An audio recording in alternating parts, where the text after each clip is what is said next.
So you're having pain, let's say shoulder pain, knee pain, back pain, and you go to your primary care and you think they're going to order you an MRI, but they don't, and you're wondering what's going on. This might be why they're not getting you an MRI. The fact of the matter is, not everyone needs an MRI and not everyone gets one.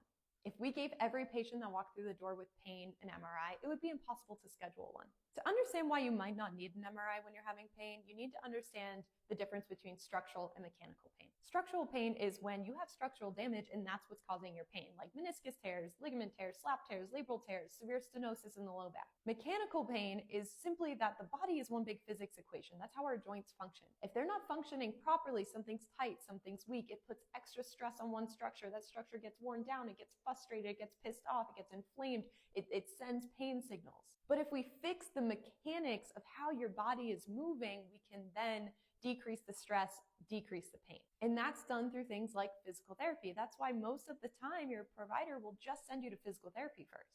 Because if you get better over the bout of 30 days of physical therapy, the likelihood is you didn't need an MRI in the first place. The other fact is that you can have structural damage. You can have degeneration and stuff like that and that not be the cause of your pain. We see this all the time. The body degenerates. We put wear and tear on our body just like putting miles on a car. That's normal, that's natural, but it doesn't always correlate to people's pain. Plenty of studies have shown that people come in with knee osteoarthritis and their pain has nothing to do with their arthritis. Same thing with mild degeneration in the back. Same thing with mild meniscus tears, mild labral tears.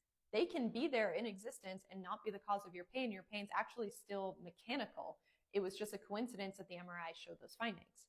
But there's actually enough research to suggest that getting an MRI when you don't need one and us telling you the results can do more harm than good. What it can do is induce fear avoidant behavior where you start to treat your body differently, you don't trust it, you act differently, you don't want to train that area because you're scared of hurting it. And all of that is going to make you so much worse than just whatever the actual injury is. Not every personality, not every mindset, not every person is going to react this way, but research shows that enough people will react this way that we need to be careful about getting MRIs, telling you the results, telling you that there's damage, because it could affect the way you live your life, and we don't want that. An MRI is not always necessary. Your primary care isn't necessarily doing you a disservice by not ordering one. Typically, that's something that comes along if conservative treatment is not working. We order an MRI to see if there's a different structural underlying cause. And if there is something significant enough, you'll typically just be referred out to orthopedics, or you'll do PT and ortho at the same time. I hope this clarifies some things.